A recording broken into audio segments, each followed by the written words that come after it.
So hello everyone. Naglalakad tayo ngayon guys kasi may pupuntahan tayong Abbey. Itong ating pupuntahan today na Abbey is Fountains Abbey.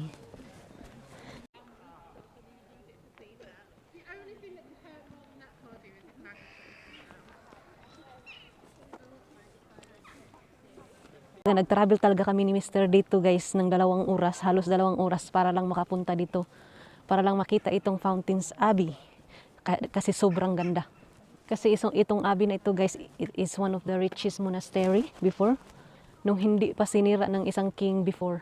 Kasi bininta niya yung ibang mga nasa loob. Bininta niya yung ibang part ng Abbey. At yung king na yun is si King Henry VIII. Ang pangalan nito is Fountains Abbey kasi daw meron itong 6 na spring. Yung tubig ba? Kaya tinatawag itong Fountains Abbey. So, makikita siguro natin mamaya kung nasaan yung 6 na spring. Kaya tinawag itong Fountains Abbey.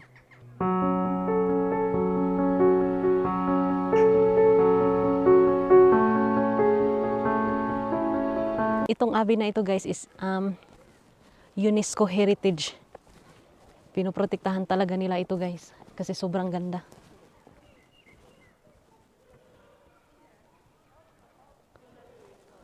Sinadya talaga siyang sinira itong Abbey na ito guys kasi kailangan ng pera si Henry VIII, King Henry VIII.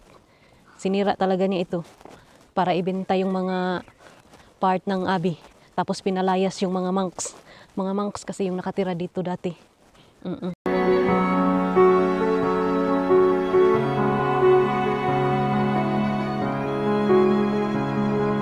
It said here,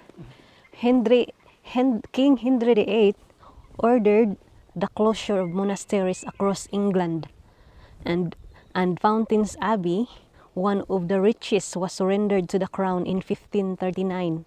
Tapos yung Abbey bininta na naman kay Richard Gresham in 1540. Tapos he began removing lead, stone and timber for resale or use, accelerating the ruin. So nisamot siya gaguba guys kay kanang ang nakapalit sad sa Abbey pag human og kanang guba ni King Henry VIII sa Abbey gipangkuha ang mga stained glass kaning mga bintana sa itong mga bintana ng Abbey guys is may mga glass yan na magagandang glass na mamahalin. Tinanggal talaga nila at bininta. Utos ni King Henry VIII kaya tuluyan talaga siyang nasira itong napakagandang Abbey. Na kung hindi ito sinira, ito ang pinaka-richest monastery talaga sa buong Abbey dito sa England. Sobrang ganda. Pupunta pa tayo dyan mamaya guys sa loob. Ito yung map guys. Binigyan kami ng map doon sa visiting center. Tapos binigyan kami nito para yung mag-guide sa atin. This is where we started here. We walk around here and we're just walking around the Abbey now here down this road. The river is over there. Is over there?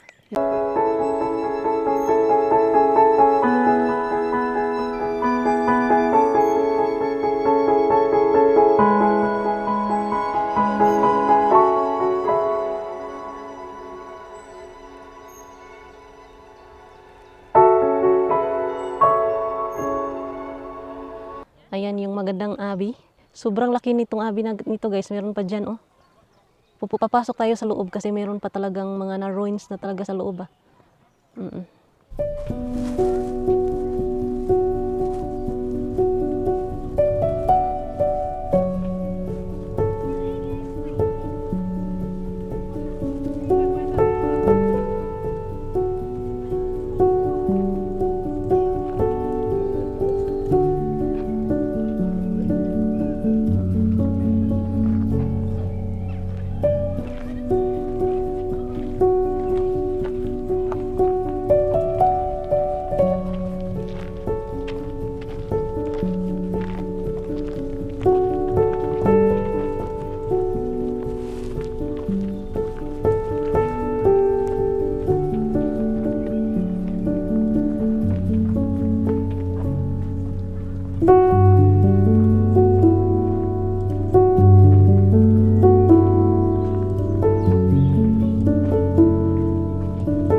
think this is where the cook, my love, here. Yeah. Yeah? It's like the kitchen area where they have the big fire there. Yeah. Next to the water when they need the water. Dito sila nagluluto. At doon lalabas yung ano.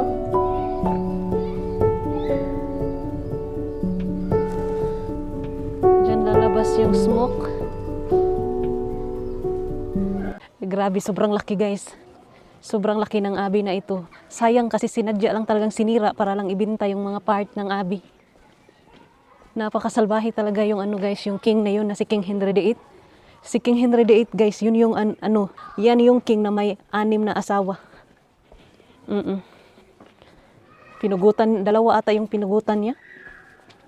Grabe, 6 yung asawa niya.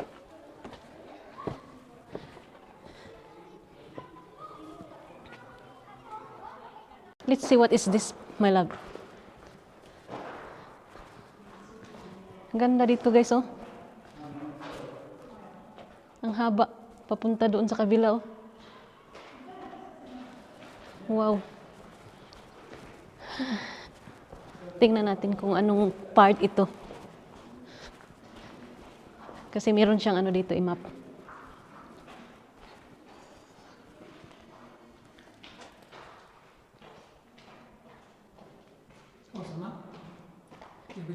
Sa sobrang laki niya guys, iyang map na yan. Hindi namin alam kung anong pangalan ng anong ito, ng part na ito. Confused kami ni Mister. Kasi sobrang laki.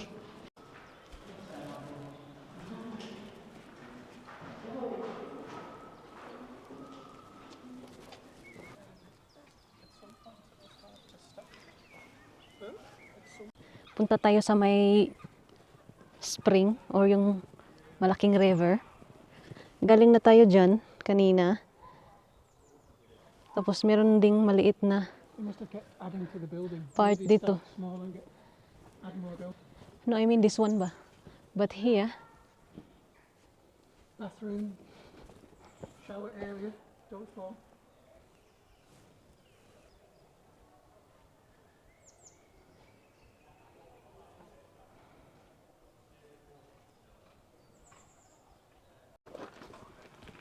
Oh, it says this was the infirmary. Infirmary hospital.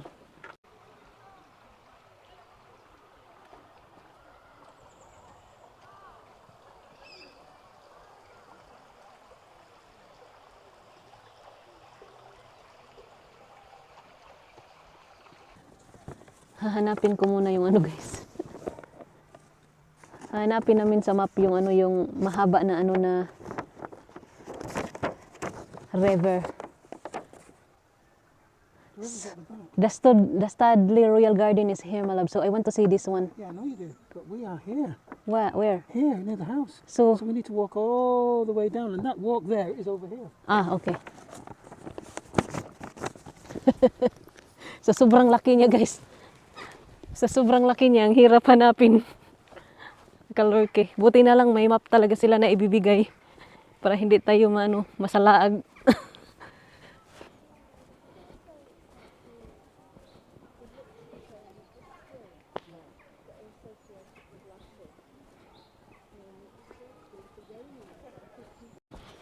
So, maglalakad na tayo papunta sa Studley Royal Garden, guys.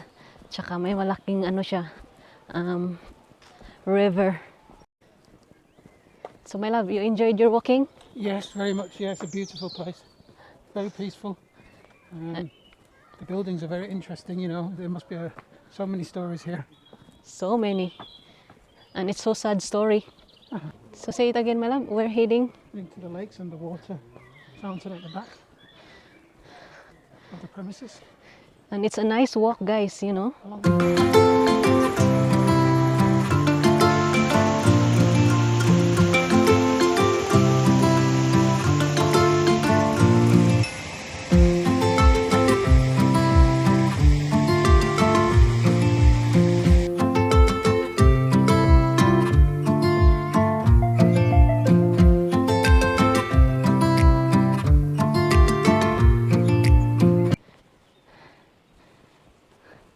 So nice. My love, I want to move here. Ha? Parang gusto ko nang tumira dito guys, lumipat dito. Imagine guys, nakatira sila doon sa may abbey or monastery.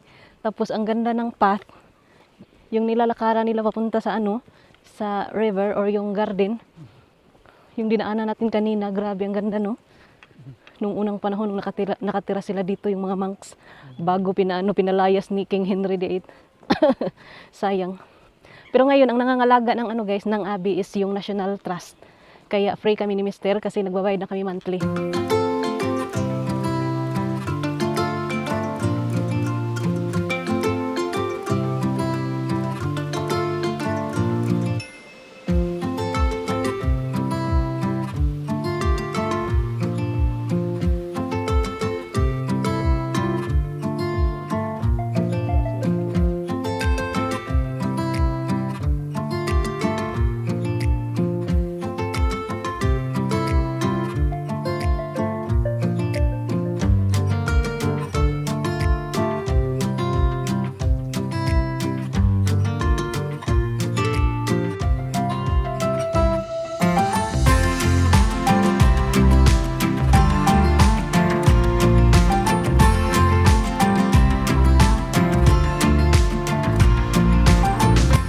Finally, nandito na tayo sa kanina pa natin hinahanap itong sobrang haba na river. Sobrang ganda.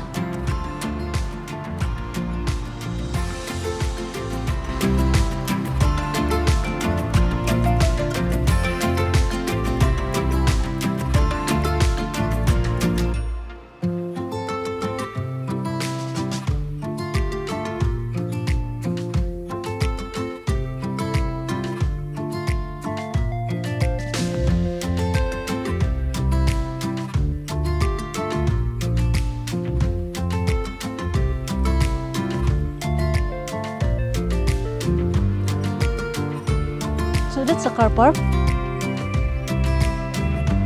Or different car park?